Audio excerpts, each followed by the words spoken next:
Hello and welcome to my channel. My name is Abdallah.elkamel, and this is the second episode of how to create a dashboard for COVID-19 data. In the first episode, we connected and created a live link to the WHO COVID-19 data. So this is a live link that whenever we refresh it, it will get refreshed. So we imported, after we created the live link, we imported the data to the data model, which is Power Pivot, and we can look at the data by going to Power Pivot tab here and then go to Manage. And as you can see here, we can see all the data that we brought in from the WHO through the live link by using Power Query.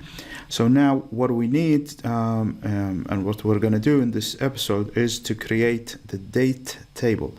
Now for a data model like this, and to be able to use DAX functions, especially time intelligence functions, you need to create something called date table.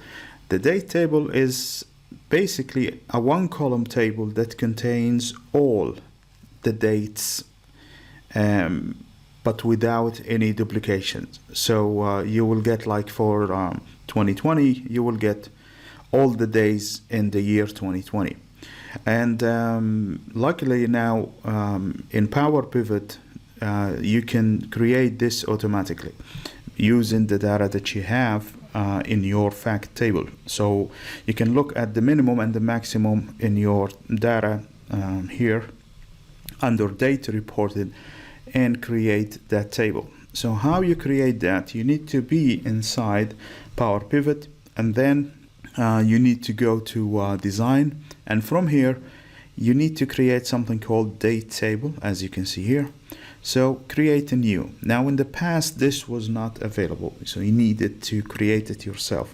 Luckily now we do have it available. Okay, so as you can see here, it's a one column table, but for convenience, Microsoft has given us, or Power Pivot here has given us, the extra columns here, but they are calculated based on this first column. And as you can see here, all the dates are mentioned once, and it covers the full year. So because this is the data spans from or started, in 2020. And so that's why you will get the full year here from January 1st, and it's going to go to end of year, which is December 31st. And as you can see, it's 366 days. So every date is mentioned once here. So all the other columns here are supporting columns, and that's why you see the header in black. So the date is the only column that we have in this table. Those are just supporting columns that were added as a calculated column. Okay, so now the second thing, now you need to mark this as a date table, and it's already been marked.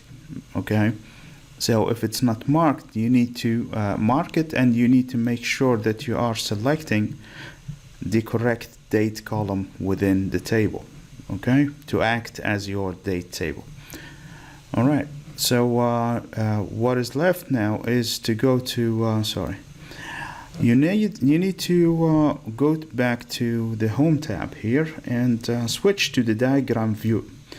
And from here you need to create a relationship between the date table, which is called calendar, and the COVID data table.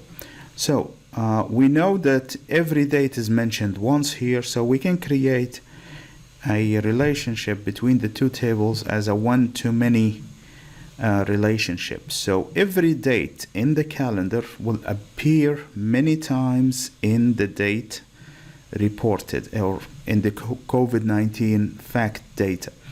So dates here will duplicate. So to create the relationship, just drag the date from the calendar table to date reported in the WHO COVID-19 data, and then release. And as you can see here, a relationship has been created between the two tables. One here denotes that this is the one side of the relationship, and the apostrophe here denotes that this is the many side of the relationship. And the small black arrow here shows the data flow, basically the filtering flow of the data. So you can filter, the COVID-19 data by using, values from the calendar table here. Like you can filter by month. If you select a certain month, for example, you can filter the months, the data by the months, but you cannot, filter in the opposite direction. Okay, so this is what this small triangle means. All right. So once you have created this, you are on your way to start creating, your calculations. All right, and this is what we're gonna do in the next episode. So thank you guys for watching. I hope to see you in the next episode.